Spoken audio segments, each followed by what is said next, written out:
홀로 기이한 일들을 행하시는 여호와 하나님 곧 이스라엘의 하나님을 찬송하며 그 영화로운 이름을 영원히 찬송할지어다.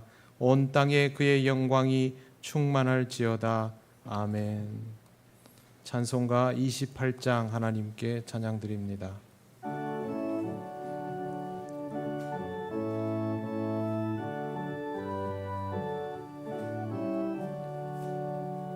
복의 근원 강림하사 찬송하게 하소서.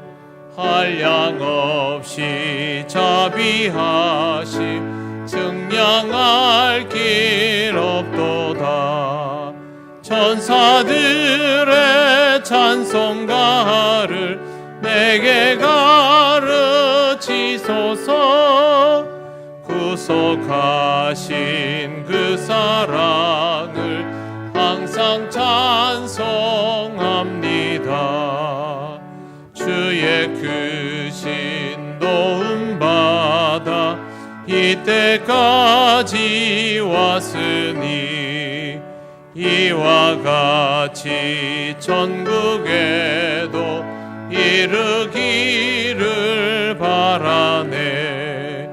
하나님의 품을 떠나 죄에 빠진 우리를 예수 구원하시려고 보혈을 여주셨네.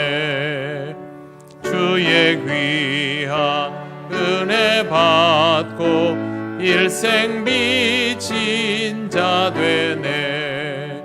주의 은혜 사슬 되사 나를 주께 매소서.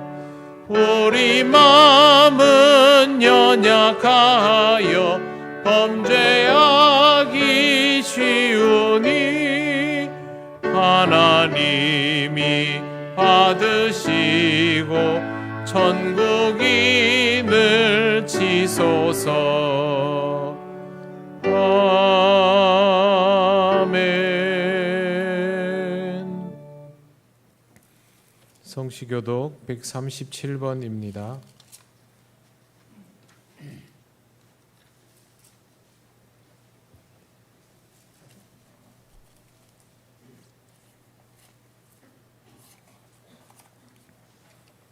예수께서 세례를 받으시고 곧 물에서 올라오실새 하늘이 열리고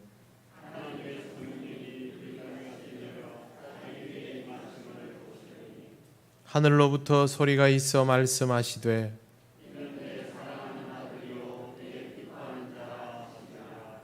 그러므로 너희는 가서 모든 민족을 제자로 삼아 아버지와 아들과 성령의 이름으로 세례를 베풀고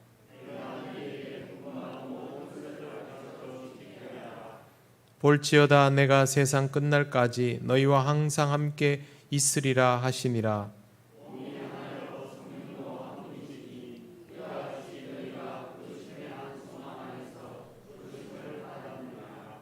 주도 한 분이시요 믿음도 하나요 세례도 하나요 하나님도 한 분이시니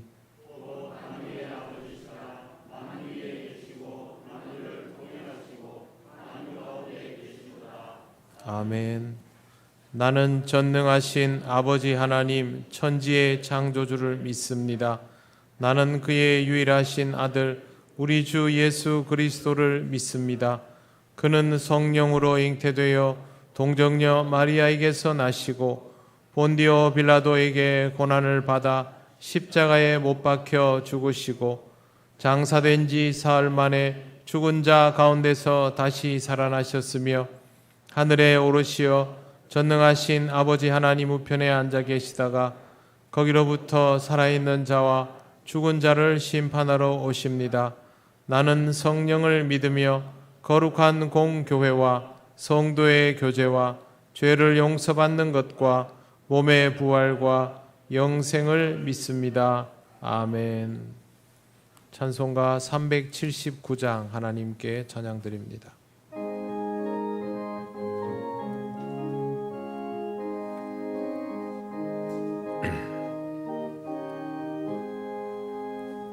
내 갈 길 멀고 밤은 깊은데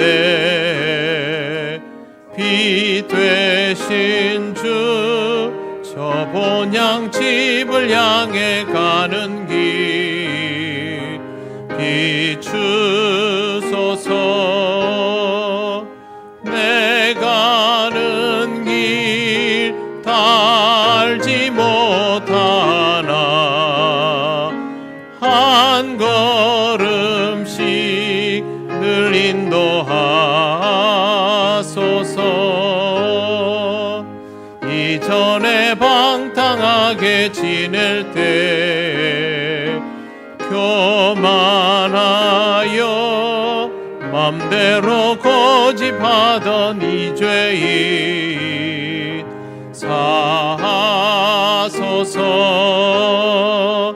내 지은 죄 다 기억 마시고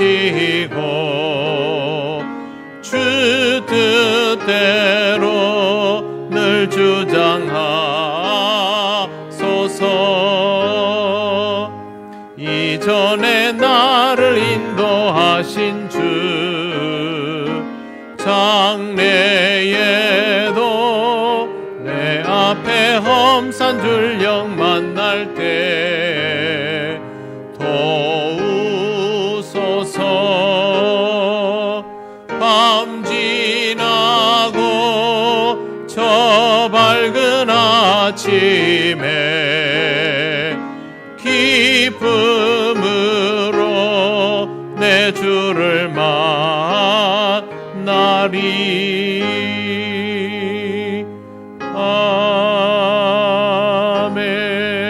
아멘.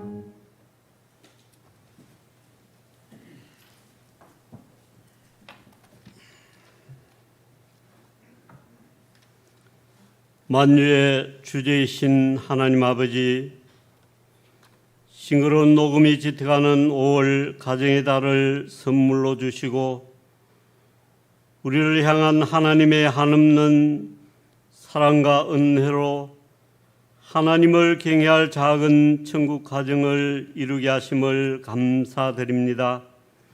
교회로고는 지난 반년도 하나님 은혜로 지켜주심에 감사합니다. 남은 반년도 삼위일체 하나님의 이름 아래 영광을 돌리게 하시고 하나님과 동행하는 삶을 영위할 수 있도록 도와주옵소서. 오늘은 삼위일체 주일로 지키게 하심을 감사합니다. 다음 세대들을 존중하고 사랑하는 부모가 되게 하시고 예배를 통해 우리의 마음이 초심으로 돌아가길 원합니다. 우리 주님을 처음 만났을 때 그때의 감격에 벅차오르던 그때를 다시 기억하게 하시고 희장을 지나 담대하게 주님의 보좌 앞으로 나아가 하나님만 예배하게 하옵소서.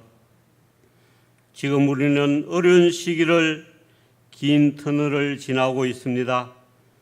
코로나19로 인한 어려움을 잘 아시는 하나님, 방역 현장에서 고생하는 의료진과 공무원 및 봉사자들의 생명을 지켜주시고 코로나19로 인하여 평안했던 일상이 얼마나 소중하고 축복이었나를 깨닫게 해주신 주님, 주님의 은혜에 감사하지 못했던 저희들을 용서하여 주시옵소서.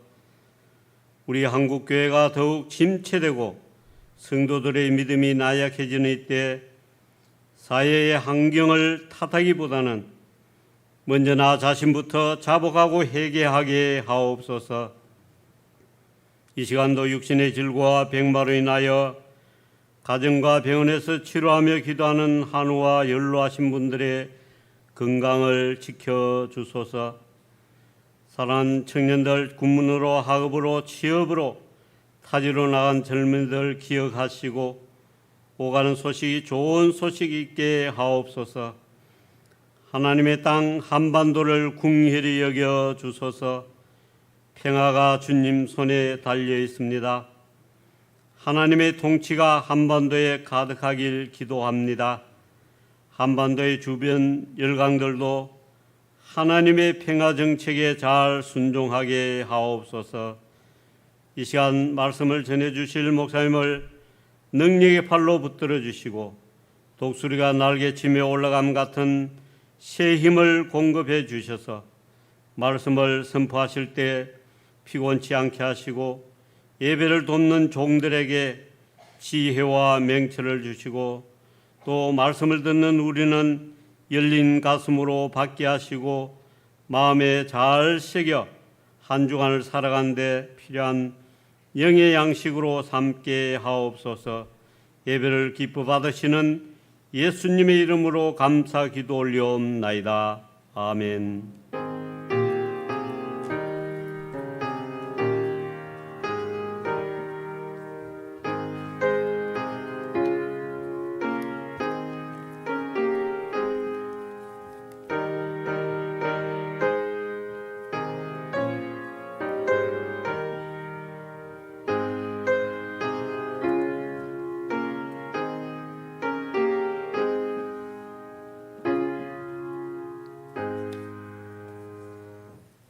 하나님 말씀 요한복음 16장 1절에서 14절입니다. 이 말씀은 신약성경 175쪽에 있습니다.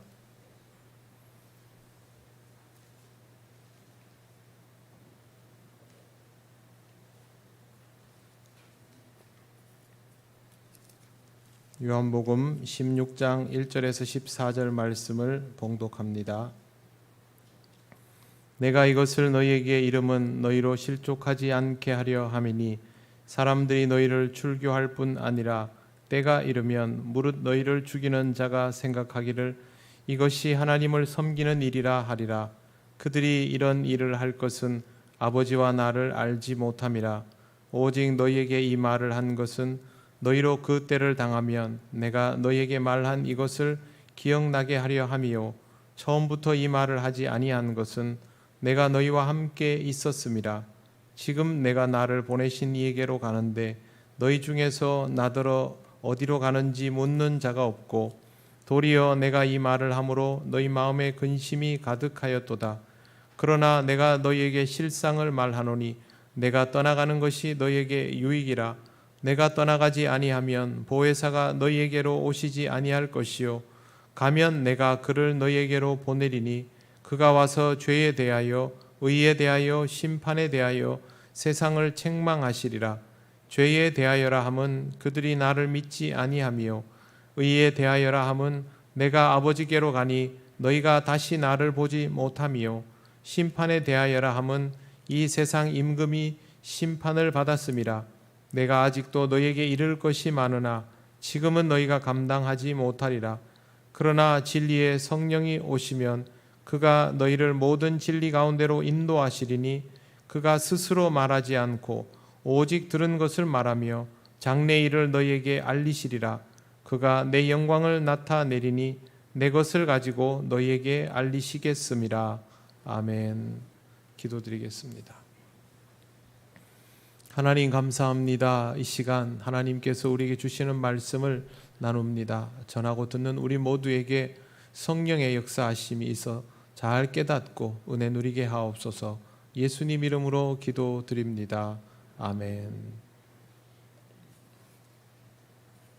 네, 오늘은 삼위일체 주일입니다. 우리가 읽은 이 말씀에도 성부, 성자, 성령 하나님에 대한 내용이 있기 때문에 지난주에 이어서 이 말씀을 함께 나누면 우리에게 큰 유익이 있을 것이라 생각합니다. 평생 물고기만 잡던 어부들이 어느 날 너무도 큰 선택을 했습니다. 예수님의 부르심에 응답하고 모든 것을 버려두고 예수님을 따랐던 것입니다. 사람이 생업과 가족을 등질 때는 죽기 살기로 따르겠다고 마음을 먹었다는 의미입니다. 제자들은 그렇게 주님을 따라다녔습니다. 수입도 없고 머무를 집도 없었지만 그래도 제자들은 그렇게 주님을 따를 수 있다는 것을 기뻐하였습니다. 그런데 어느 날 예수님께서 죽음을 말씀하시고 떠나시겠다라고 말씀하십니다.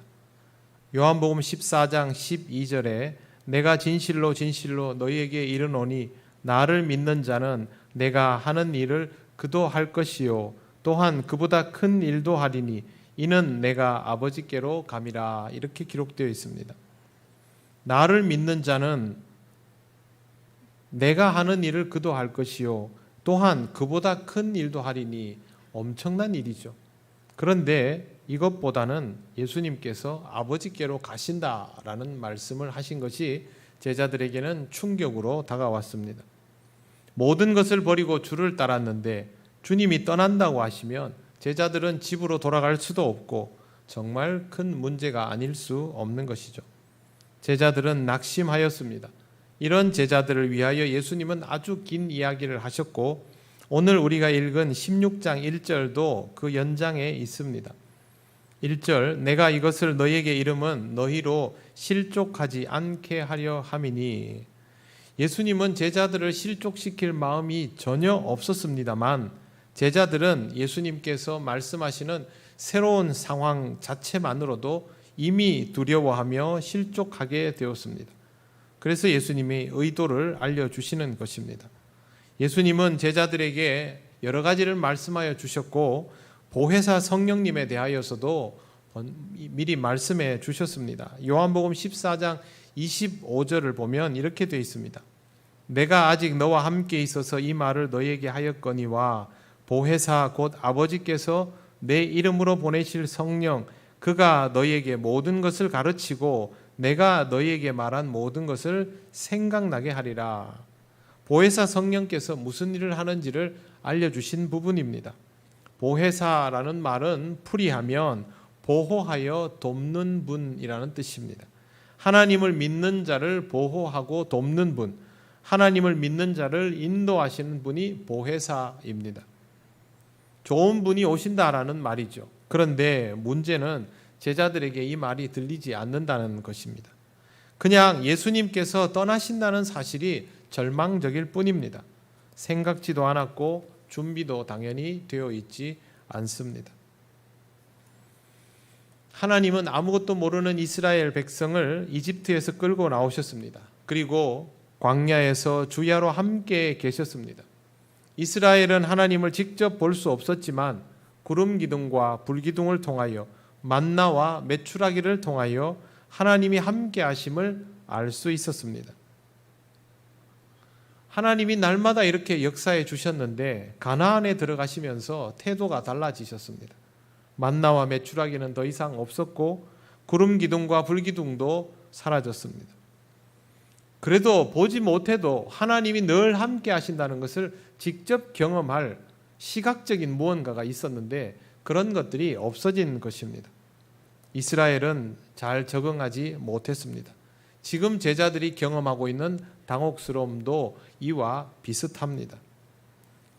오늘 성경을 읽으면서 이게 우리와 무슨 상관인가? 우리는 이미 성령 시대를 살아가고 있는데 라고 생각하실 분도 있을 겁니다. 그런데 정말 우리가 성령 시대에 걸맞는 신앙으로 살아가고 있는가를 돌아보면 이야기는 달라집니다. 하나님께서 내 인생에 무언가 확연히 드러나는 눈으로도 확인할 수 있는 일들을 하실 때에는 신앙이 없으려고 해도 없기가 어렵습니다. 그렇게 강하게 자극을 주시는데 어떻게 모른 채 하겠습니까? 하지만 우리 인생이 항상 그렇지는 않지요. 외형적인 자극들은 점점 줄어들고 사라지게 됩니다. 계속 있을 것만 같은 놀라운 일들도 잘 일어나지 않고 하나님께서 즉시로 응답해 주시던 일들도 점점 없어지게 됩니다. 그러면 신앙이 흔들립니다. 불안해하기 시작합니다.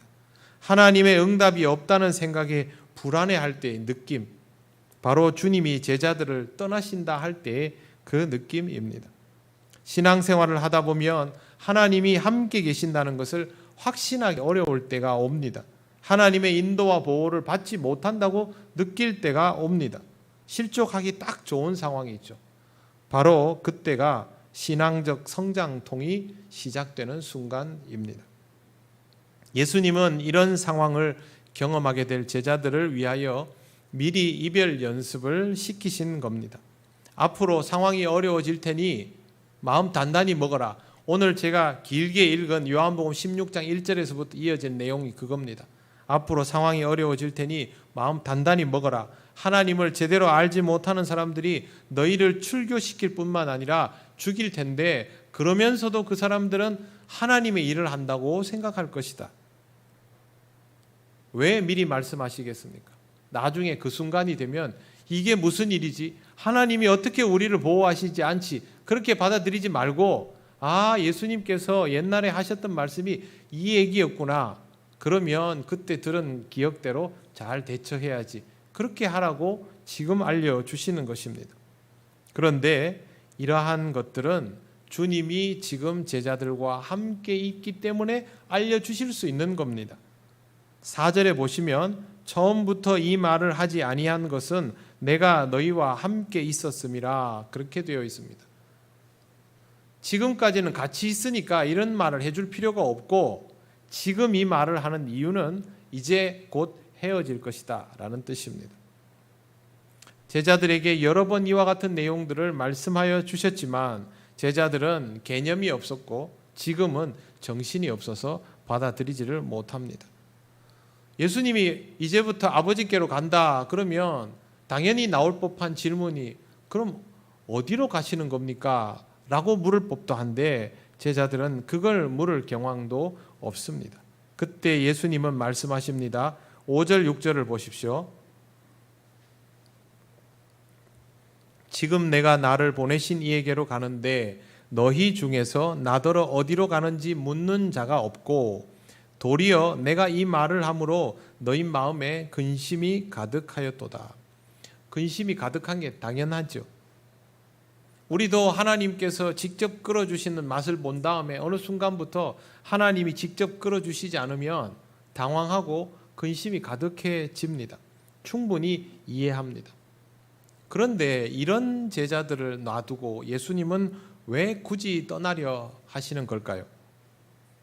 떠나야 하기 때문에, 떠나는 것이 더 유익하기 때문입니다. 7절을 보십시오. 7절이 제일 중요합니다. 그러나 내가 너희에게 실상을 말하노니 내가 떠나가는 것이 너희에게 유익이라. 내가 떠나가지 아니하면 보혜사가 너희에게로 오시지 아니할 것이요. 제자들을 떠나주는 것이 더 유익하다고 말씀하셨습니다. 이게 유익일 수 있습니까? 여러분, 제자들 보면 제일 부러운 게 뭡니까? 예수님을 보고 따라다녔다는 거죠. 나한테 한 번만 그런 기회가 주어진다면 내가 꼭 해보고 싶다. 그게 그리스도인들의 공통적인 마음입니다.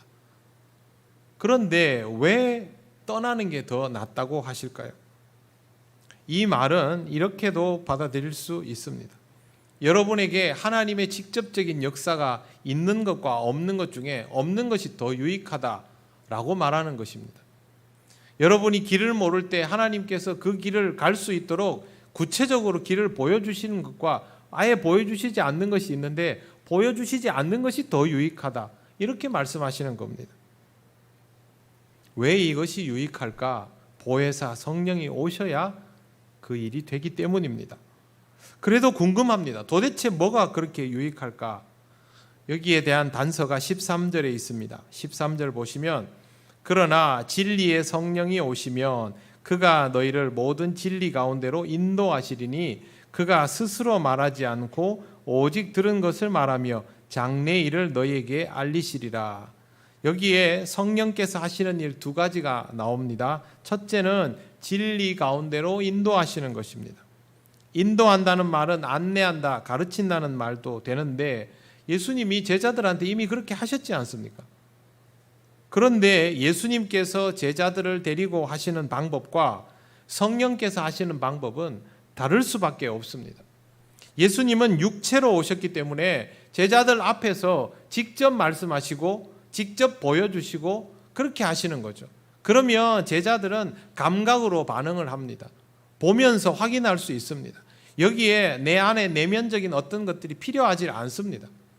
다 보여주는데 다른 것들이 필요하지 않죠. 하지만 성령님이 가르치시고 인도하시는 방법은 전혀 다릅니다. 영이시기 때문에 우리에게 보여주거나 귀에 들리게 하거나 그런 방식을 취하실 필요가 없습니다. 그렇게 하시지도 않고, 그래서 우리가 감각에 의존하여서 주님의 말씀을 들으려고 하면 성령께서 말씀하시는 것은 들을 수 없다는 것이죠. 그래서 예수님께서 말씀하시는 것과 성령, 그리스도의 영이 우리에게 오셔서 하시는 것이 확연히 달라지는 것입니다. 예수님은 바깥에서 말씀하시죠. 성령님은 안에서 말씀하십니다. 우리 안에서 감동을 주시고 우리의 내면을 향하여 말씀하여 주십니다. 뭐가 더 유익할까? 예수님은 후자가 더 유익하다. 성령께서 그렇게 하시는 것이 유익하다라고 말씀하십니다. 제일 쉽게 이해를 시켜드리려면 비유가 필요한데요. 이렇게 이해하시면 조금 이해가 될 겁니다. 내 자식에게 좋은 고기를 먹이고 싶습니다. 그러면 부모가 사냥을 해서 그 고기를 잡아 먹여주는 방법. 두 번째 방법은 사냥을 해서 사냥당한 짐승이 거의 죽을 때가 되면 새끼들을 그 앞에다가 몰아세우는 어미가 있습니다. 그러면 마지막에 숨이 끊어지기 직전에 이제 동물을 죽이도록 해서 사냥을 배우게 하죠. 세 번째는 직접 사냥을 시키는 방법이 있습니다. 앞에서 어미가 아무리 사냥을 잘해도 그건 이 새끼가 사냥을 잘하는 것은 아니죠. 자기가 할 수 있는 일은 아닙니다. 그런데 부모가 어미가 이런 일들을 자꾸 하면 나중에 새끼는 자기가 사냥을 해야 된다는 걸 느끼게 되죠. 어느 순간부터 자기가 하게 되는 겁니다. 예수님이 잘 하시는 것과 제자들이 그걸 보면서 나도 할 수 있겠거니 생각하는 것은 별개의 문제입니다. 실제로 제자들이 나도 저렇게 되었다라고 느껴야 그게 자기가 되는 것이죠. 예수님의 제자들이 예수님을 따라다니다가 예수님께서 잡혀가시니까 어떻게 반응했습니까? 전부 도망가 버렸죠. 뭐라도 할 수 있을 것 같은 사람들이 실제로는 아무것도 할 줄 모르는 사람들이었습니다. 그 중에 한 명이 남아가지고 베드로가 주님이 잡히신 그곳에 쫓아갔지만 그 사람이 한 일은 뭡니까? 결국 예수님을 부인하고 돌아서 나오는 일밖에 할 것이 없었습니다. 내면이 달라지지 않으면 그게 한계입니다. 아무리 따라다녀 보아도 끝내는 한계를 경험하는 것밖에 할 것이 없습니다.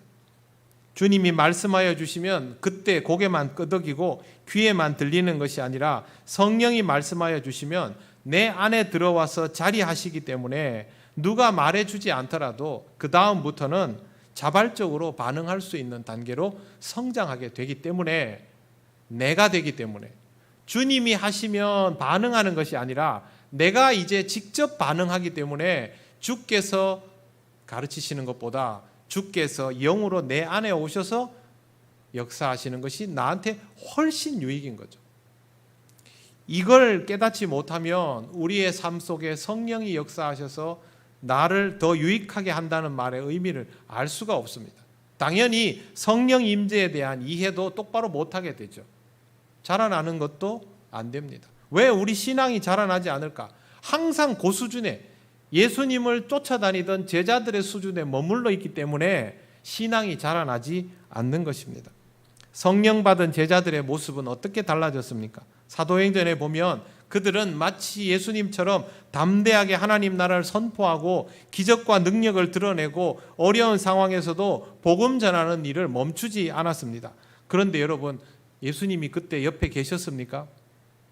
지금은 이렇게 설교해라. 지금은 기적을 베풀어야 한다.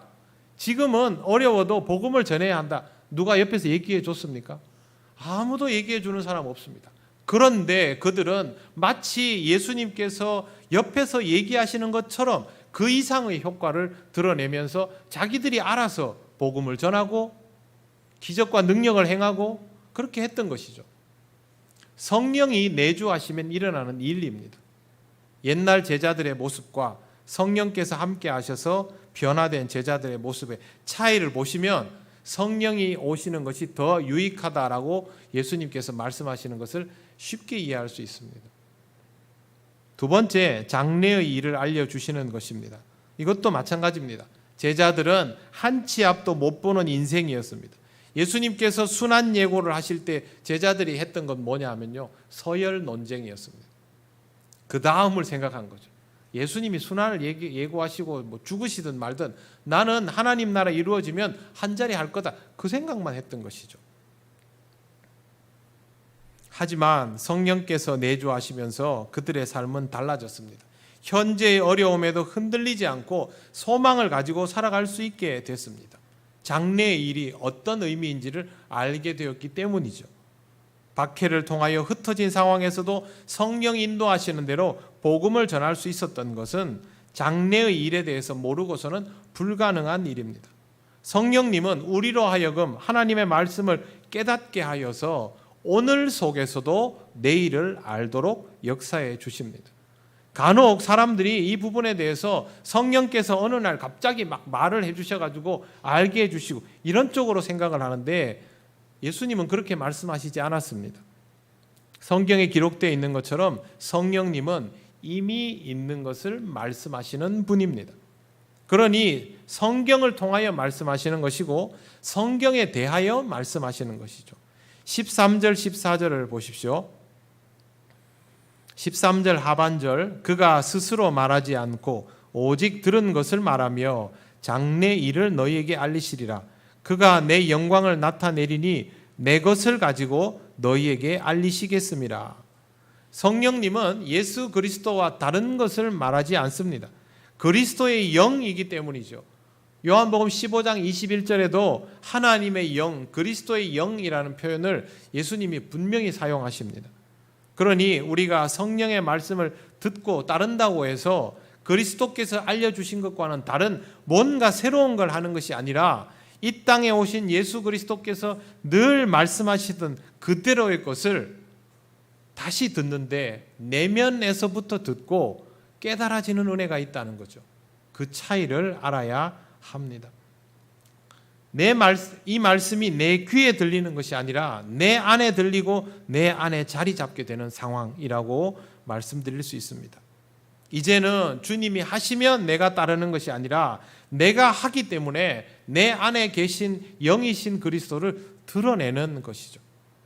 이것이 바로 영적 자발성을 가지게 되는 삶입니다.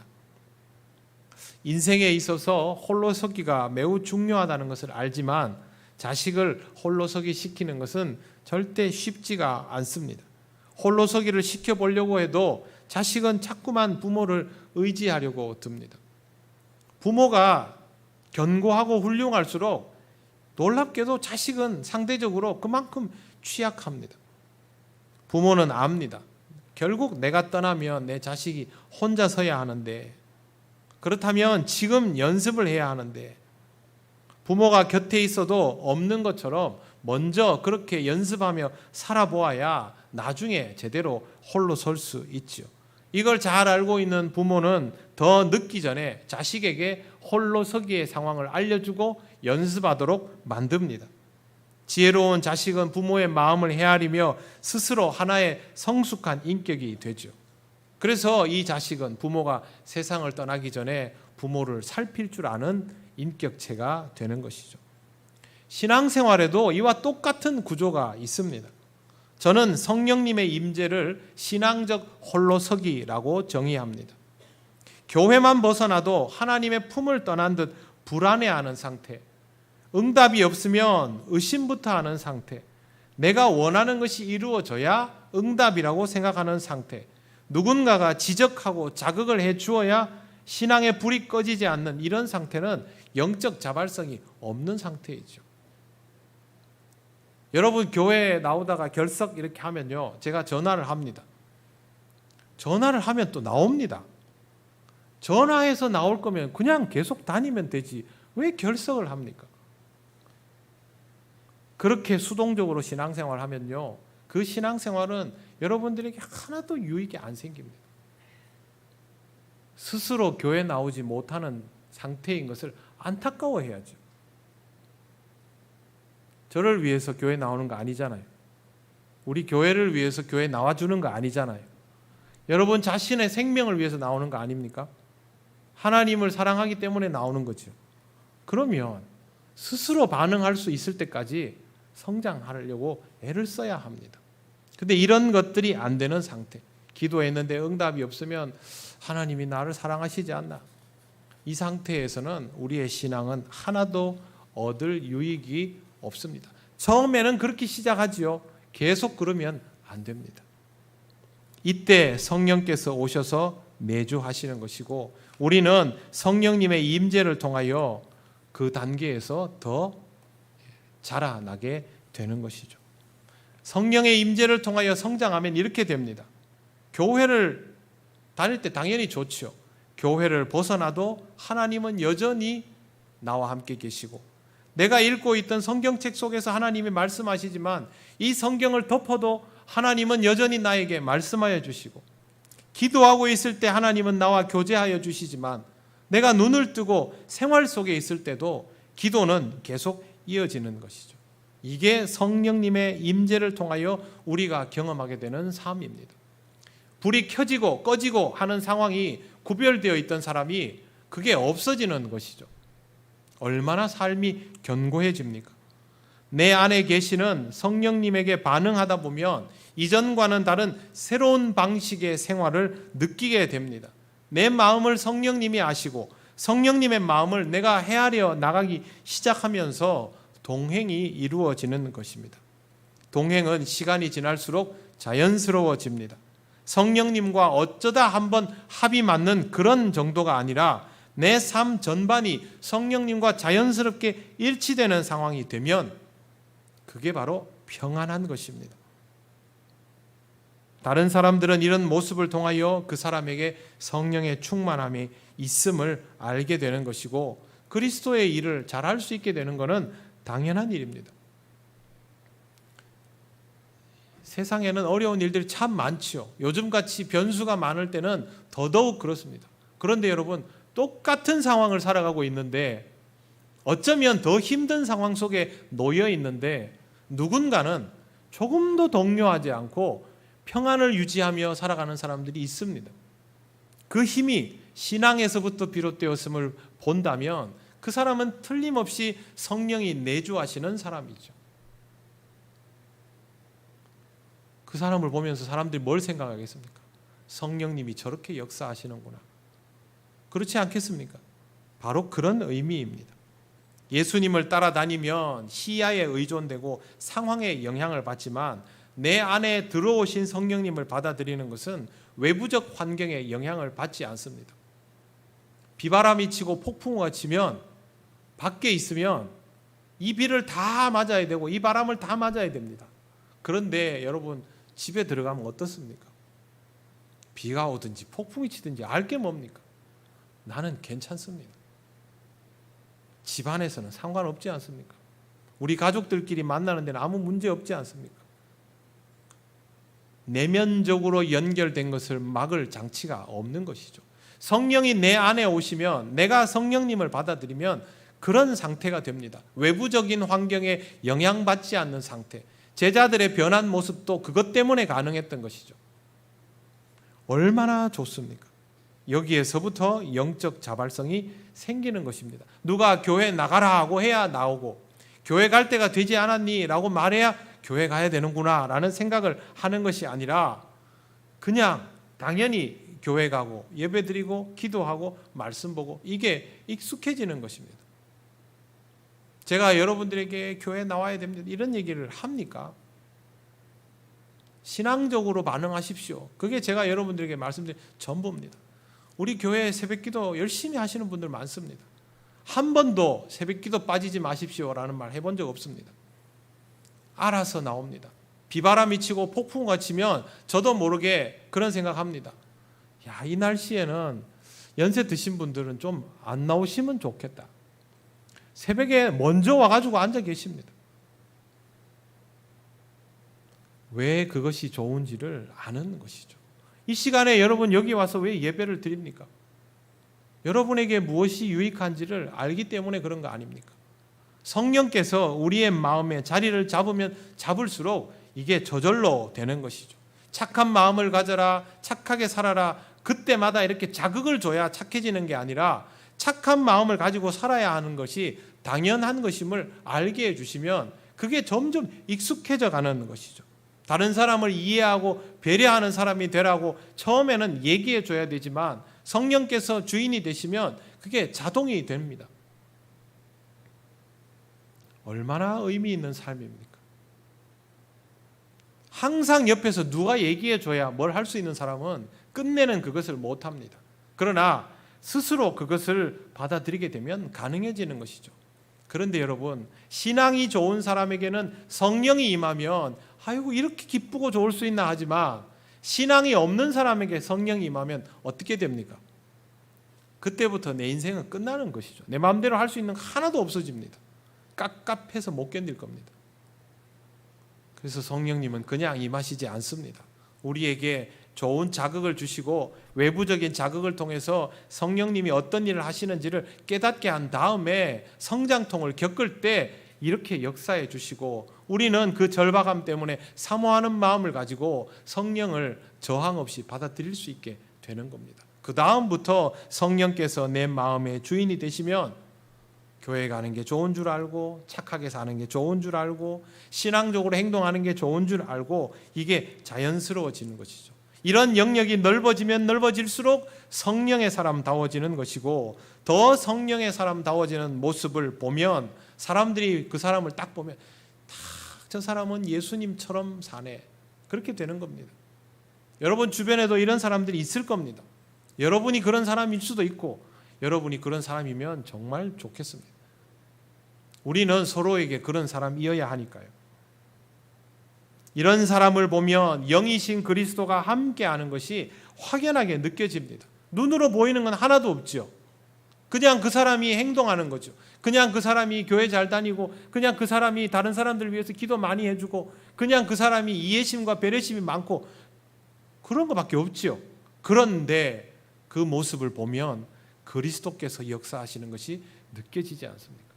그게 하나님의 감동입니다. 그리스도와 닮은 사람은 하나님의 말씀 앞에서는 매우 겸손하고, 사람들에게는 인자하고 자비롭지만 진리 앞에서는 단호하고, 스스로에게는 엄격하고, 복음을 전하는 일에 성심을 다하고, 이웃을 내 몸같이 사랑하며 삽니다. 예수님을 따라다니던 제자들은 결코 이 경지에 이를 수 없었지만, 예수님께서 영으로 오신 것을 받아들인 제자들은 이런 모습으로 살게 되었습니다. 여러분에게 다가오는 영적인 성장통은 성령께서 여러분의 삶의 진정한 주인이 되셔서 여러분이 온전히 성령의 사람이 되게 하시려는 과정입니다. 가장 먼저 내 주변을 채우시던 외형적인 역사하심과 보살피심이 사라지고 성령께서 내 안에 주인이 되시는 사건이 유익하다는 것부터 여러분들이 느끼셔야 됩니다. 사람은요, 자기한테 진짜 필요한 거다라고 느끼면 물불을 가리지 않습니다. 그런데 못 느끼면 취하지 않습니다. 여러분, 맛집 앞에 줄이 왜 그렇게 길까요? 이건 내가 꼭 먹어야 되겠거든요. 이걸 먹어야 내 인생에 후회가 없을 거라고 생각하는 거죠. 성령께서 내게 역사하시는 것이 정말 유익하면 줄을 서서라도 기다릴 겁니다. 우리는 먼저 그것부터 깨달아야 합니다. 그리고 그것이 깨달아지면 성령께서 내게 오셔서 내 방식의 삶을 멈추시고 주장하시는 바를 받아들여야 됩니다. 금방은 안 되지요. 내 마음대로 하고 싶지요. 그러나 그것을 받아들여 갈 때 성령님의 임재가 내 안에 더욱 강력하게 일어나게 됩니다. 그리고 나서 성장하는 것입니다. 한 번 더 정리하면서 말씀을 맺습니다. 첫째, 성령님은 우리를 진리 가운데로 인도하시는 분입니다. 진리는 우리에게 매우 중요합니다. 진리를 알아야 우리가 자유함을 얻기 때문입니다. 그냥 말씀이 진리이지라는 생각에서 멈추지 마시고 하나님의 말씀이 모든 것을 결정하는 기준이라는 사실을 여러분의 마음속에 굳혀 놓으시기를 바랍니다. 그래야 그 말씀을 필요로 하면서 삽니다. 두 번째, 성령님은 장래의 일을 우리에게 말씀하여 주시는 분입니다. 모르는 내용을 말씀하여 주시는 것은 아니지만 듣고도 깨닫지 못하고 듣고 흘려버렸던 내용이기 때문에 성령께서 말씀하여 주시면 더는 기회가 없는 줄 알고 그 말씀을 마음에 담아두고 미래를 준비할 수 있어야 합니다. 우리가 더 구체적으로 알아차리도록 예수께서 영으로 임하여 주시고 내 삶 자체가 변하도록 내면에 들어오시는 것이니 여러분의 인생 자체가 달라진다는 것을 꼭 기억하시고 성령님을 온전히 받아들이셔서 영적 성장을 이루시기를 바랍니다. 여러분이 성령님과 함께하고 있으면 계속 그렇게 사시면 됩니다. 그럼 점점 좋아지니까요. 그런데 내가 어느 날부터 신앙적으로 정체되고 있다, 퇴보하고 있다, 하나님의 은혜가 잘 경험되지 않는다, 내 마음에 불안과 불신이 자꾸 생긴다, 내가 하고 싶은 것들만 가득하다, 그러면 그동안 내가 신앙생활 얼마나 했는지 신경 쓰지 마시고 성령님 나에게 오셔서 내 삶의 주인이 되어 주시옵소서, 내가 지금 받아들일 수 있는 심령이 되게 하옵소서 이러고 다시 내 마음을 열고 받아들이는 것을 해야 합니다. 평강은 하나님과의 동행입니다. 성령 충만한 삶은 결국 평강에서부터 나옵니다. 영이신 하나님과 함께하며 제대로 된 여러분의 인생을 이 땅에서부터 살아가며 영원한 하나님 나라로 향해 가시기를 바랍니다. 기도드리겠습니다. 하나님 은혜를 감사합니다. 우리를 사랑하셔서 우리에게 하신 이 놀라운 일들을 믿음으로 깨닫게 하시고 믿음으로 반응하게 하셔서 온전히 성령님을 받아들이며 성령님과 동행하는 삶이 되게 하여 주시옵소서. 감사드리며 예수님 이름으로 기도드립니다. 아멘. 찬송가 190장 찬양하시며 봉헌하시겠습니다.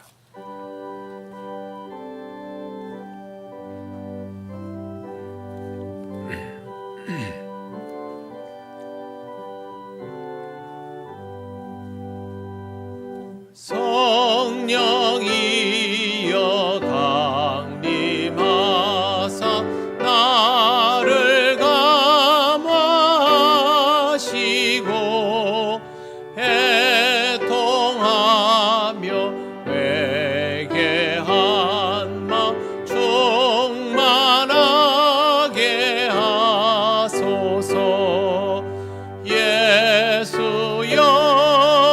비오니 나의 기도 들으사 애통하며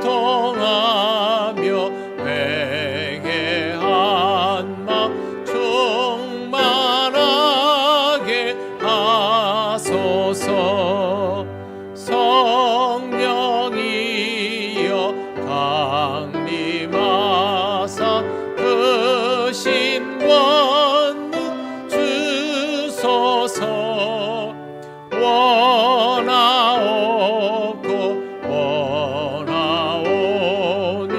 충만하게 하소서. 예수여 비오니 나의 기도 들으사 애통하며 회개한 마음 충만하게 하소서. 힘이 없고 연약하나 엎드려서 비오니 성령 강림하옵소서. 충만하게 하소서. 예수여 비오니 나의 기도 들으사 애통하며 회개한 마음 충만하게 하소서. 정케하고 위로하사 복을 받게 하소서. 충만하게 하시고 무한 감사.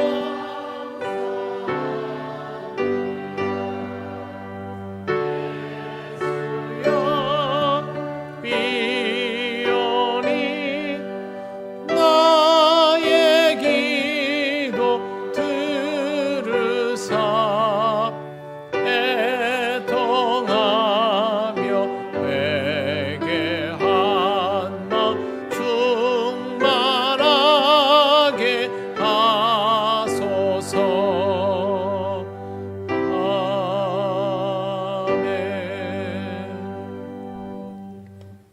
하나님 감사합니다. 오늘도 우리에게 주신 은혜를 기억하며 이 시간 감사의 예물을 드립니다.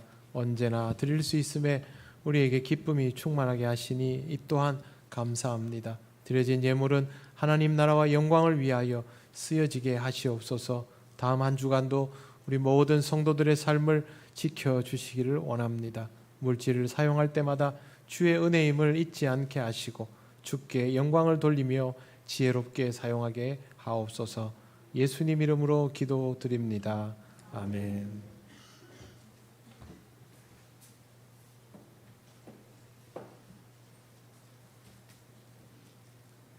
교회 소식 알려드립니다. 예배에 나오신 모든 분을 환영합니다. 처음 오신 분은 새가족부의 안내를 받으시기 바랍니다. 예배 오늘은 삼위일체 주일입니다. 예수 그리스도의 은혜와 아버지 하나님의 사랑과 성령 하나님의 교제하심이 항상 함께하기를 소망하며 살아가시기 바랍니다. 두 번째, 전교인 첫날 새벽 기도가 있습니다. 6월 1일 화요일이 되겠습니다. 오전 5시 30분 일교육관에서 있습니다. 안내, 첫 번째 장학금 수여 오늘 오전 10시 30분에 당회실에서 있었습니다. 대상자는 김희윤 학생, 이진유 학생입니다. 두 번째, 다음 주일 6월 6일부터 그동안 시행했던 예배 참석에 관한 지역 분할을 바꾸어서 합니다. 각 구역장님들은 착오 없도록 살펴주시기 바랍니다. 일부 예배는 정량, 북신, 무전, 중림, 용남, 거제, 고성, 2부는 맹정, 도천, 미수, 도남이 되겠습니다. 세 번째, 축하할 일이 있습니다. 결혼 하성민 청년, 하영남 장로님, 김혜수 권사님 장남. 일시는 6월 12일 오후 1시가 되겠습니다. 장소는 대전 BMK 웨딩홀에서 있습니다. 통영에서 출발은 당일 9시 명정동 사무소 앞에서 출발하겠습니다. 대형 버스가 준비되어 있습니다. 예식에 참여하실 분은 저에게 알려주시면 고맙겠습니다. 성령 강림절 기도 드리는 기도는 주보를 참고해 주시기 바랍니다. 이사입니다.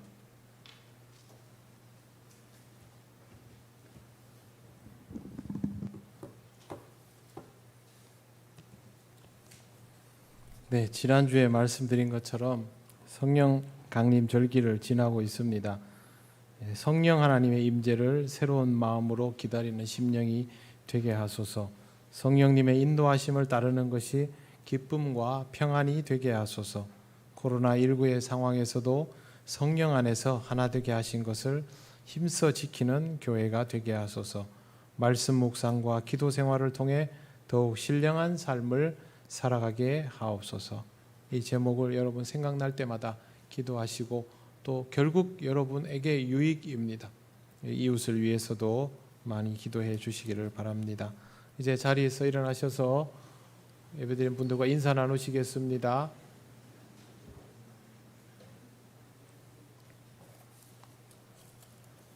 찬송가 635장 주기도문 찬양 드립니다.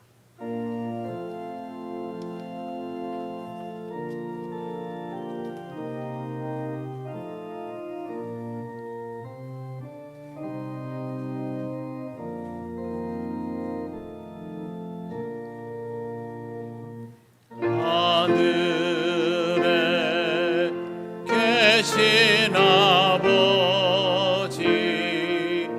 이름 거룩하사 주님 나라 임하시고 뜻이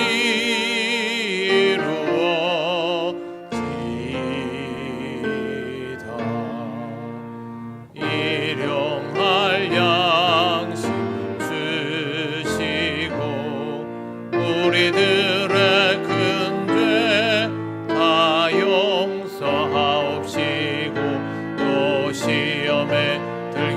하시고 악에서 구원하소서.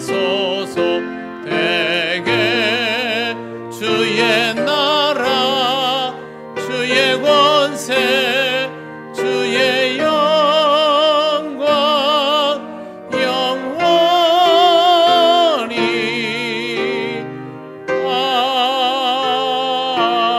아멘.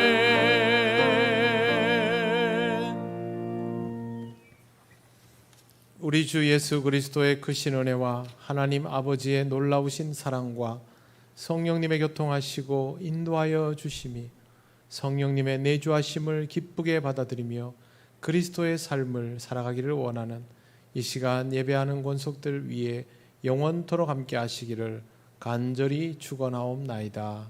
아멘.